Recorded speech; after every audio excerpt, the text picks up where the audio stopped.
Hey, how's it going, guys? Hope your day's going well. So, I was thinking about what I wanted to do for a video today, and I was initially going to do something that I've been doing in a few of my videos, which is something I like to share with you guys. It sometimes may be something that I've already seen or heard about, but you may have not have seen or heard about.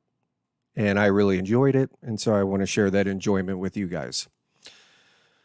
But I was thinking about something that I said in my previous video on the James Webb Telescope.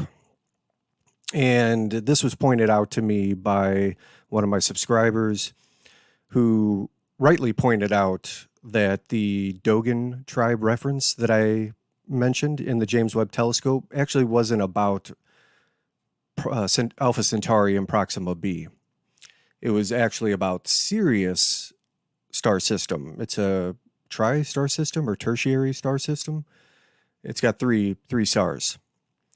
And my subscriber mentioned this in the comments, and I want to thank you for that because I knew it, I thought I was correct, but I felt like I misremembered. And for those who've seen some of my previous videos know that I recently got over COVID for the first time in 2.5 years. And one of the long COVID side effects I've been dealing with is brain fog. And it's really unfortunate because I guess one of the things I really prided myself on throughout my life is my ability to recall information and have clarity of thought. And so maybe that in concert with not sleeping well for a while, I just have been dealing with a lot of brain fog recently. So I apologize for, misrepping that information. So I just wanted to throw that out there that I misremembered. And so I wanted to do a video about the star system that Dogon were actually speaking of, which is Sirius A, B, and C. Now, the crazy thing about this, as you'll see, is that this tribe is really primitive. I mean, they're essentially hunter-gatherers living in huts on dirt floors with no modern conveniences. And this information that they have goes back, I think, centuries, if not millennia.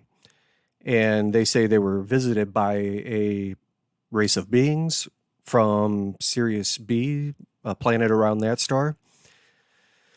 And they get the information from them. Now, the crazy thing is that we needed modern technology. We needed a telescope to even see that Sirius B was there. And when we first were able to see it, it was very faint. And then with better technology, better telescopes, we were actually able to discover, I think somewhere in like the early to mid 90s, that Sirius C, the third star in that system, was there, as the Dogon had said. So I wanted to do a video on this. This was kind of like the best one I could find. It's by a channel called Fifth Kind. And so I'll put the link for this original video down in the description. You can go there if you like this content. You can see what other things they have and subscribe to them, show them some love. And then after this video, I'll probably do the thing I wanted to share. And so also before we get started, this channel starting to actually pick up some steam. I'm got quite a few subscribers since I did my 500 sub thank you video. And to all you new peoples, I want to say welcome to the channel and thanks for being a part of it. And to all my old peoples, thank you for being a part of the channel. Thank you for subscribing and watching my vids. I appreciate all you guys. So without further ado, let's jump into this. And this is called Ancient Tribe Reveals the Shocking Truth. They Came from the Stars, Ancient Aliens. So I'm not sure if this is from the History Channel show, the Ancient Aliens, but we'll see. All right, here we go.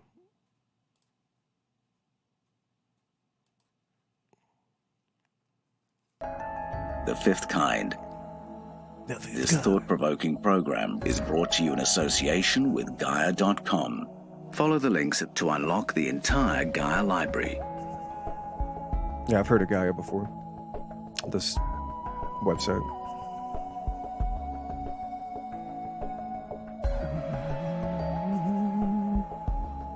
Mali, West Africa, home to the Dogon people. Living simply and in harmony with their natural environment, the Dogon are a tribe whose ancestral roots lie in ancient Egypt. In 1931, two French anthropologists were surprised to find that the Dogon people possessed some astonishingly advanced astronomical information. The Dogon's culture is one without high technology or science, focusing instead on spirituality, well-being, and harmony with nature. The astronomical information the Dogon people shared with the researchers had been curated by their elders through many generations. The Dogon... Now, one thing because I'm sure they'll probably explain this, but, in case they don't, guys, so let's back it up just a tad. So these headdresses right here, this is supposed to represent the beings that came down and gave them this information. So maybe they'll say that here late in the video, but in case they don't, I wanted to let you guys know that that's what these headdresses are supposed to represent, I think.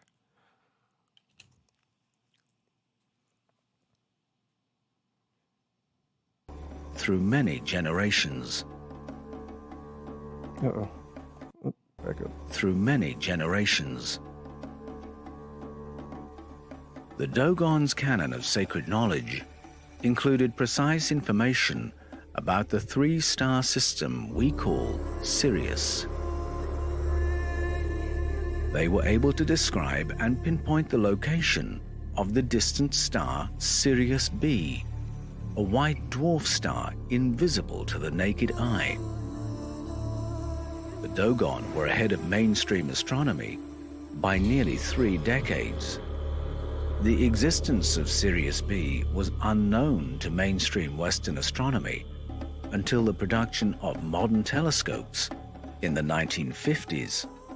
The Dogon Tribe of West Africa were discovered in 1935 by two French anthropologists, Grial and Dieterlen, were their names.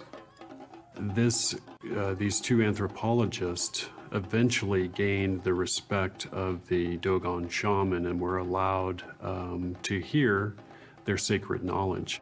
What amazed these anthropologists was that the Dogon tribe possessed knowledge of the Sirius star system that no ancient people should ever have possessed. Right. When asked how they had obtained this knowledge, the tribal elders shared their ancestral narrative of the Nomos. The Nomos were a race of beings from the Sirius star system who visited Earth thousands of years ago. They claimed that a group of what could only be described as alien creatures called the Nomos descended down to Earth, and that this group of beings imparted to them the knowledge that they then possessed about the Sirius star system. What they couldn't understand was how it was they had knowledge of a Sirius B, which is... Okay, sorry to interrupt, guys, and I'll back it up here real quick. So, let's think about it for a second. How would it be possible for this tribe that has no technology in the way that we think about technology, machines, telescopes, satellites, which clearly we need to see these things? How do you explain that they had this knowledge without somebody from there or some being coming to where they were at and giving them that knowledge? Like, it makes no sense how you can explain that. Like, there's literally no explanation. You can't just, take a wild stab in the dark and magically get it right. I mean, even if you knew, okay, there's a second star system there and you guessed, how would you know that there's a third? Or how, if you were guessing, say, oh, well, there's 4 stars, when clearly there's only 3. I mean, they actually got it right. So how do you explain that unless they were visited by somebody or got that knowledge from somebody outside of Earth? Like, it makes no sense. All right, so let's back it up a little. couldn't understand was how it was they had knowledge of a Sirius B, which is a white dwarf star. It's the smallest form of visible star that we know of, and we can barely see it with modern day telescopes. Exactly. And yet they knew of its absolute existence, and they called it Potolo, which is a tiny seed found in West Africa. And they said it's a tiny star, but it's the heaviest thing that there is. Well, they were alluding to the fact that white dwarf stars have some of the highest density of any stellar bodies that we know of. And that's not something an ancient people should have known anything about. They even spoke of a Sirius C, yet another stellar body in the Sirius star system, something which wasn't proven to be true until 1995, a full 60 years after the discovery of this tribe.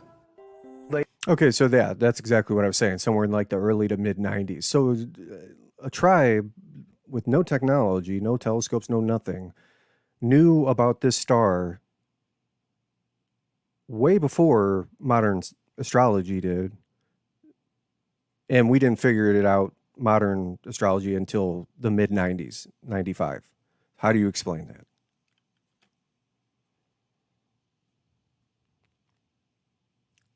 They knew that there was a 3-star system, something we didn't know about until the 20th century. They knew that Sirius B was a white dwarf. We didn't even know what one of those was until about 20 years ago. And when the anthropologists asked them, how do you have all this information about the Sirius star system? They said, oh, we learned that from the people who taught us. They were from Sirius C. You can think about the Mayan calendar, the Aztecs, the Sumerians, the Egyptians. All of them had precise astronomical information in their mythologies. And you read that and you think, how could they possibly have had access to that information all that time ago? Right. The Dogon, they say they were visited by beings from the solar system of Sirius. The humans asked the gods, where do you come from? And they gave names, but the names mean nothing to us. The names are the names of them.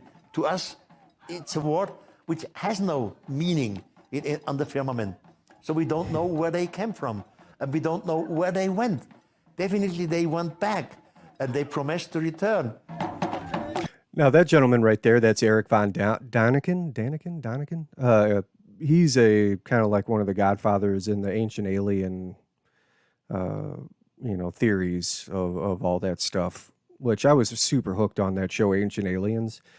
I tend to think that now that aliens are less responsible for a lot of this stuff, but I do believe that some of these tribes and ancient peoples were visited by that. I just don't think they built the structures for them. But yeah, I really love his enthusiasm, and he wrote the best-selling hit book back in the 1970s called Chariots of the Gods.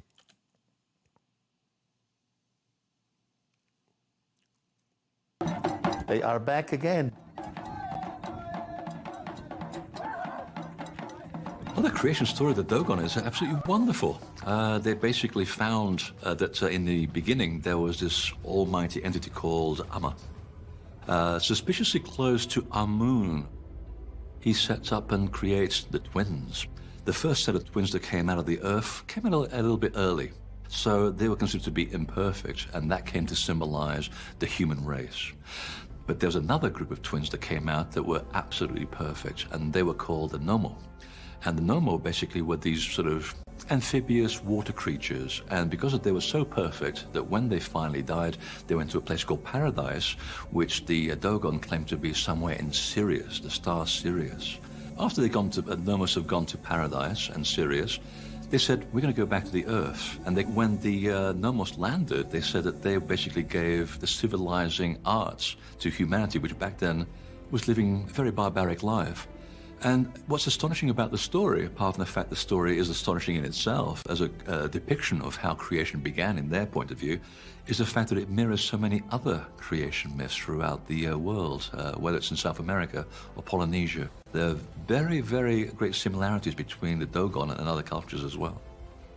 What's fascinating about the linguistics surrounding the Nomos is that in ancient India you have the Nagas, who were a half serpent, half human-looking deity. In Australia, with the Aboriginal tribes, they had the Nurrumbungutias. Linguistically, these names are all so close together that they had to have had a singular origin. Anunnaki. The Nomos are described as a race of amphibious beings bearing both humanoid and fish-like attributes. A mythology with roots in ancient Mesopotamia tells of a similar race of beings called the Apkallu, advanced beings also described as part man and part fish. Berossus, a Greek priest of the 3rd century BCE, wrote down the Babylonian legend of the fishmen, sent from the heavens to impart knowledge to people. First among the fishmen was Oannes, who Berossus credited with teaching our ancestors the tools of civilization. Similarities can be found with the Mesopotamian deity Dagon or Dagon, also described as half fish, half man. What makes it even more amazing? When you look at Neolithic cultures, the idea that there are evolving, standing up primates coming in various models, and they come up over 2 million years from Lucy in Africa, and you get to Mesopotamia and the idea that the tribes that have no writing, they have no math, they have no ability to build perfect pyramids, and within a tiny short period of time, you have this entire Sumerian culture that is building megastructures and language. When you come back through the last couple of centuries, what has been the mantra? That Homo sapiens sapien came up out of the jungle and out of mud, and that 5,000 years ago, they built the pyramids. They built these huge structures that we relate to Sumeria. And probably in South America, at the same time, structures were being built there because the same builders in Mesopotamia were building in Mexico, Central America, South America. It was a global architecture. Now, also, too, just something that relates to this in the Bible, in the Old Testament, where I want to say in Genesis, it talks about the fallen angels that come down and basically have kids with earthly women, that they produce these Nephilim. And these Nephilim were, that offspring were men of renown. And that's where you get stories of giants. And you have Joshua and Moses, when they were about to enter the promised land into Canaan. Joshua sees these giants that made them look like grasshoppers. And these fallen angels had sacred knowledge, and they basically taught it to human beings. And it you know, whether you believe that or not, it does kind of make sense in a way, because the farther back you go with these megalithic structures, the more advanced, the more precise the stonework is, the architecture is, the heavier the stones are. We're talking 1,000 tons. That's 2 million pounds. I mean, it's insane how heavy that is. 1,400 tons, which is 2.4 million pounds.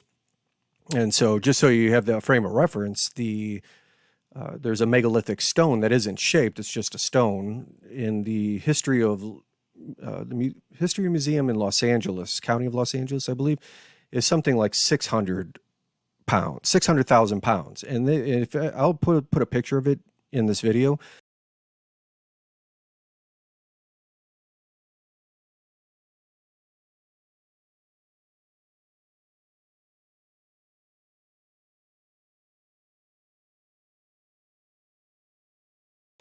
But if you see how massively huge this thing is, what it took to just move this 600,000 pound stone, it really puts it into perspective how it was possible to move this 2.4 million ton stone. So yeah, that's what that story's talking about. And all people, it also talks about in the Bible about how all the people spoke one language, and at the Tower of Babel, God confused their language and they dispersed over the earth. And so that also could be a possibility in why you see all these different building styles that are similar, no matter where you go on the earth. And I'm just putting the pieces together based on how the Bible represents it. But whether you believe that or not, there is a similarity somehow, whether it's from these alien beings that came from Sirius B or whatever star system or constellation that allegedly taught these building and mathematic techniques and cosmology to all these people, and why you see this similarity all over the world. And I think, whatever was taught, however it happened, whatever was taught to these people, that seems to be similar in the building styles around the world. As time went on, that knowledge was forgotten and lost.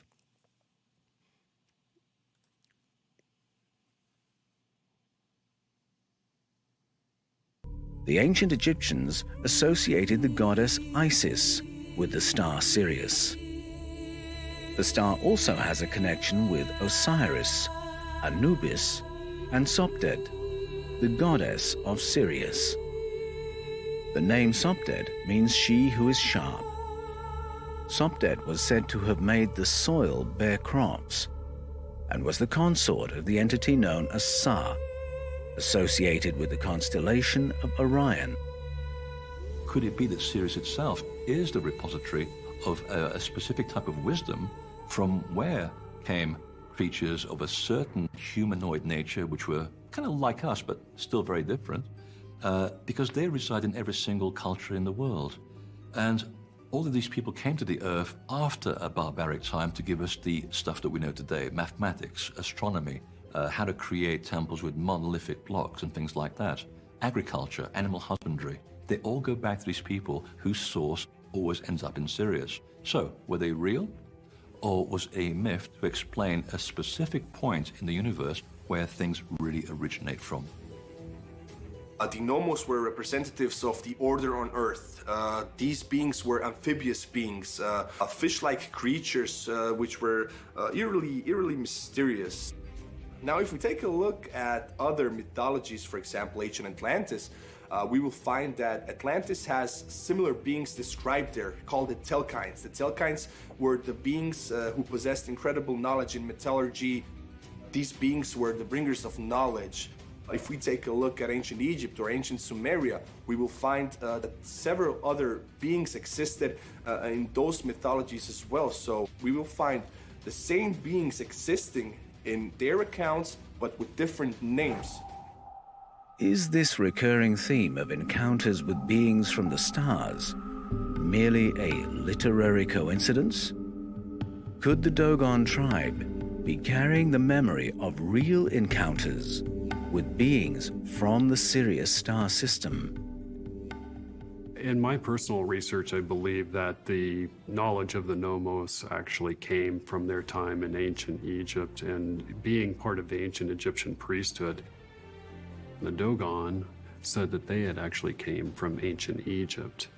Now that's fascinating, because in ancient Egypt, what we find is the fact that there is a direct correlation between the mass of the Great Pyramid and the mass of the Pyramid of Khephren that is an exact mathematical mirroring of the difference between the mass of Sirius B and the mass of our star. That is the fraction 1.036. It's known as the comma of Pythagoras, and it is alluding to harmonic mathematical theory, the idea that one body can vibrate in such a way that it causes change in another. That was what the ancient mystery schools had as the heart of their secret. The Dogon probably are part of that offshoot that were holding on to a very old lineage of teachings who then by the war, cultural changes, or just a mere fact that the weather kept changing all the time, they then migrated westwards to where they are today. But within their social structure and their spiritual structure, you have this concept of a creator god called Amun, or Amma. And the two are basically interchangeable, because when you look at the ancient principle of what Amun stands for and Amma, they're the same being. This is where things turn fascinating, and it's my main point of research, is the fact that, as I've spoken of before, the mathematics of harmonic resonance were built into these ancient monuments. This was done by the Anunnaki, who were cast down on the earth after their deceit to Anu, because that was the scenario left to Enki and his 200 followers. And they set about building the only thing that they could build, which was these amazing ancient stone structures that we couldn't even build to this day. They built into the actual mathematics of these ancient stone structures the very closely held secret of all ancient mystery schools and occult traditions. Now, also, too, it seems that a lot of these really ancient cultures, like the further back you go, they built this mathematical resonance harmonics into the structure itself. You got even more recent ancient cultures in, I think it's the Mayans or the Aztecs, Chichen Itza down there in Mexico. The harmonics to the serpent god Quetzalcoatl is built into it to where, like, you could clap and you get a reverberation that sounds like a bird or something like that, to that effect, out of the structure. So sorry. So there's a lot of these cultures that build these harmonic resonances into these things, and some of it is, like you was saying, to somehow work with your physiology for healing or enlightenment or whatever. It's really interesting that they did that, and how they even figured that out to begin with.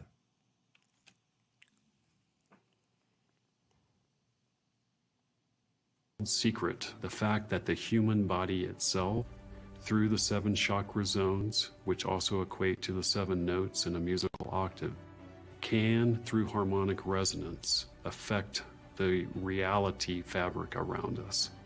And that's done through what they call light wave harmonics. Chakras are called wheels of light for a reason, and each one vibrates to a different octave, if you will. That's the exact same knowledge that they built into these monuments, knowing that eventually we would be able to discover that and use it as the Promethean keys of our escape. The star Sirius resonates harmonically with our star. That means that, imagine you walk into a room, and in the room there's a gentleman playing the violin, and on the other side of the room there's a piano that nobody's at. You can walk over to the piano and look down at the strings, and each string will vibrate to a note being played on the violin across the room. It's that mechanism that we're talking about, and that relationship exists between Sirius and our star. Wow. Meaning that a perturbation, a change in one, will take place instantaneously in the next. That may be the reason why the Anunnaki or the Nomos or the Nagas or Nurmagutias came here. They were following this harmonic highway through the star system. Interesting take. The fact that that relationship exists at all between 2 stellar bodies that are 8.7 light years away is an indication to us that that same relationship exists over the entire universe. And because they were responsible for developing our biology, they knew that that same mechanism existed within the human body, that they literally built within us the ability to control our own reality through it. This knowledge became the knowledge of all the ancient mystery schools, the knowledge of how to actually attune yourself to these frequencies in such a way that you can cause change in conformity with will. That's the great secret of magic practices, and what the Egyptian priesthood wanted forever. to try to preserve, and have largely done so. The knowledge is still alive and well in a lot of different occult priesthoods around the world. I would argue in my research that there was a connection between these cultures that stems back way, way beyond what modern day historians have been able to trace. And the reason for that is not only the similarity between their pantheon of gods, but the similarity in the structures that they built. And that it all goes back to a much earlier time when maybe the Mesoamericans came from a completely different part of the world. What's fascinating about Osiris and Horus and Quetzalcoatl is their connection to the star Sirius. What you have with Quetzalcoatl is a god that has a twin brother with a dog head. He becomes the star Sirius, and he guards the sun through the underworld, much the same as Anubis was the guardian of the underworld. Suddenly, in the blink of an eye, humans suddenly develop agriculture, the animal husbandry, the organization of crops, organizing themselves into a cultural group where they develop cities and communal areas that hadn't happened before. And it happened in the blink of an eye out of barbarism. So obviously there had to be an outside influence of people who really understood the civilizing qualities of nature in order to bring that to people who had lost touch with that concept. What amazes me is that this story survived for over 8,000 years in the Dogon culture, and even more incredibly, it survives into our era. Think about it for a second. The Lord's 8,000? Prayer. If you find the original Lord's Prayer in Egypt, it starts as Amun, Amun, Amun, who resides in heaven. Glorious is your name. Sounds familiar? Correlating stories can be found woven throughout history, documented all over the world among ancient civilizations separated by vast oceans and thousands of years. This interweaving story documents the arrival of advanced beings, ancient aliens who came to our planet from the distant reaches of space and imparted information to our distant ancestors. The memory of it lies in the dawn of our civilization, morphing into multiple tellings and interpretations around the world and through the ages. Yet ultimately, the memories these stories hold are one and the same. The question of how the Dogon people could have acquired this knowledge is debated to this day. How did they know about Sirius C 60 years ahead of modern science? How did they know about the white dwarf star Sirius B, a star invisible to the naked eye, and both only recently discovered by modern science? The mystery remains.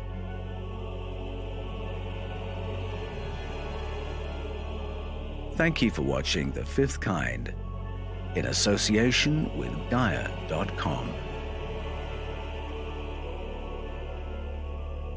Follow the links to unlock the entire Gaia library. All right, so there you go. That was pretty rad. And personally, I don't think that we're the product of aliens from an experiment of aliens from Sirius B. I don't. Now, I do believe somebody got visited by something, and that's the only way I can make sense that they would have this information, because there's actually no logical way for them to know that. So yeah, pretty cool stuff. And they got all kinds of interesting videos like that over at Gaia.com, and I'm sure this Fifth Kind has more stuff like this. So if you're interested, go check them out. Like I said, original video will be down in the description. And yeah, there we go. Hope you guys enjoyed the video and the reaction. And if you have anything you'd like me to check out, put it down in the comments. Appreciate you guys stopping by my channel and hanging out with me. I really do appreciate your time, and I'll see you in the next video. Have a blessed day.